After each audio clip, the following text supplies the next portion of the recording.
देश के सियासी नक्शे में सबसे बड़ा नाम परिवर्तन।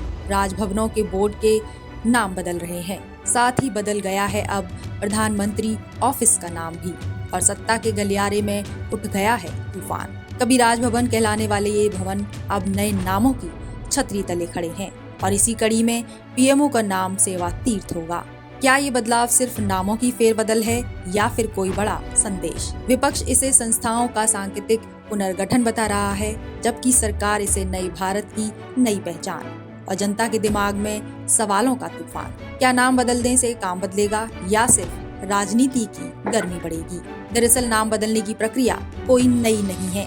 कितनी ही सरकारों ने कितने ही शहरों, चौराहे, सड़कों तक के नामों में परिवर्तन किए हैं। देश की राजनीति में जहां सिर्फ काम नहीं, नाम भी सुर्खियां बन जाती हैं। प्रधानमंत्री कार्यालय अब सेवा तीर्थ होगा। पीएम को जल्द ही सेवा तीर्थ नाम की बिल्डिंग में शिफ्ट कर दिया जाएगा। इसके अलावा देश भर के राजभवन का नाम बदलकर लोक भवन कहा जाएगा, जिसके निर्देश केंद्रीय गृह मंत्रालय ने 2 दिसंबर को जारी कर दिए थे। पीएम मोदी ने पीएमओ के नाम के साथ उनके कार्य के बारे में पहले ही अवगत कराया था। पीएम मोदी ने कहा था कि पीएमओ सेवा का अधिष्ठान होना चाहिए, पीपल्स पीएमओ होना चाहिए। और मेरी कोशिश रही है कि पीएमओ ये सेवा का अधिष्ठान होना चाहिए, पीएमओ ये पीपल्स पीएमओ होना चाहिए, ये मोदी पीएमओ नहीं हो सकता है। और इसलिए मेरे दिल दिमाग में सिवाय 140 करोड़ कोई नहीं, और मेरे लिए 140 करोड़ नागरिक नहीं है। मेरे लिए 140 करोड़ परमात्मा का रूप है। और जब मैं सरकार में बैठ करके कोई निर्णय करता हूं, तो मैं सोच रहा हूं कि मैंने आज 140 करोड़ देशवासियों को इस रूप में मैंने पूजा की है, और उनके चरणों में मैंने इस योजना के रूप में एक पुष्प चढ़ाया है। उस भाव से मैं काम करता हूं। इन सब बदलाव के पीछे पीएम मोदी की सोच है, जो जनसेवा के प्रति उनका झुकाव है। कई दशकों से इसके उदाहरण भी देखने को मिले, जिसकी शुरुआत पीएम मोदी की आवास के पते के बदलने से हुई। पहले ये 7 रेड कोर्स के नाम से जाना जाता था, लेकिन नरेंद्र मोदी के पीएम बनने के बाद ही 2016 में इसका नाम बदलकर लोक कल्याण मार्ग किया गया, जिसका उद्देश्य जनता की सेवा और कल्याण करना रहा। राजपथ से कर्तव्य पथ हुआ, यानी कर्तव्य का रास्ता। पीएमओ से सेवा तीर्थ, सेंट्रल सचिवालय से कर्तव्य भवन। इन नामों के बदलने में सिर्फ और सिर्फ जनता की सेवा करना ही प्रथम कार्य साबित हो रहा है, जो कि भारतीय लोकतंत्र को सेवा की प्राथमिकता दे रहा है, जिससे पावर से ज्यादा जिम्मेदारी को महत्व मिलेगा। पीएमओ और राजभवन के नाम बदलने पर बीजेपी इस फैसले का स्वागत कर रही है।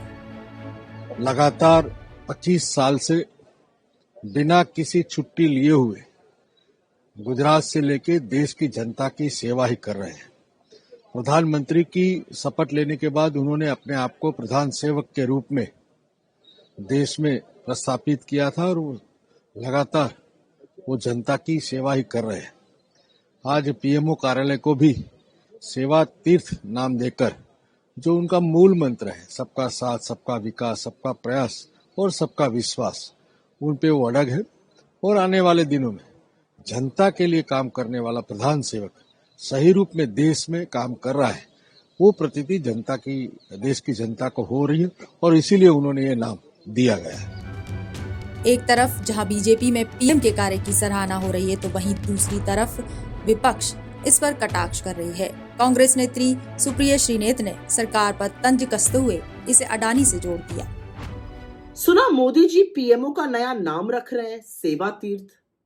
बढ़िया है, लेकिन अधूरा है। अडानी सेवा तीर्थ रखें तब पूरा होगा। देश की राजनीति में नाम हमेशा हथियार रहा है। कभी शहरों के नाम बदले तो कभी सड़कों के, कभी नेताओं के। लेकिन अब ये लड़ाई संवैधानिक संस्थाओं तक पहुंच गई है। इस पर विशेषज्ञों का कहना है कि संस्थाओं की अपनी अलग ऐतिहासिक पहचान होती है, और किसी भी बदलाव के साथ व्यापक विचार होना चाहिए। लेकिन सरकार का पक्ष भी साफ है, नया भारत, नई सोच। लेकिन असली सवाल है, क्या ये बदलाव जनता के जीवन में बदलाव लाएगा? क्या नई पहचान से पुरानी समस्याएं समाप्त हो जाएंगी, या फिर यह सिर्फ राजनीतिक ब्रांडिंग का नया अध्याय है। बहरहाल नाम बदले जा रहे हैं, लेकिन अभी भी बहस वही पुरानी है, नाम से काम बड़ा होता है या काम से नाम। अब देखने वाली बात ये होगी कि क्या राजभवनों से लेकर पीएमओ तक चल रहे इस बदलाव से देश की राजनीति में नई गर्मी आने वाली है, क्योंकि ये कोई पहली बार नहीं है। मोदी सरकार आने के बाद कई शहरों और कस्बों के नाम बदले जा चुके हैं, जिसको लेकर विपक्ष शुरू से ही केंद्र की मोदी सरकार को घेरता रहा है। Bureau report, Punjab Kesari TV. हमसे जुड़े रहने के लिए हमारे YouTube चैनल को सब्सक्राइब करें और नई वीडियो की नोटिफिकेशन के लिए बेल आइकॉन को दबाएं।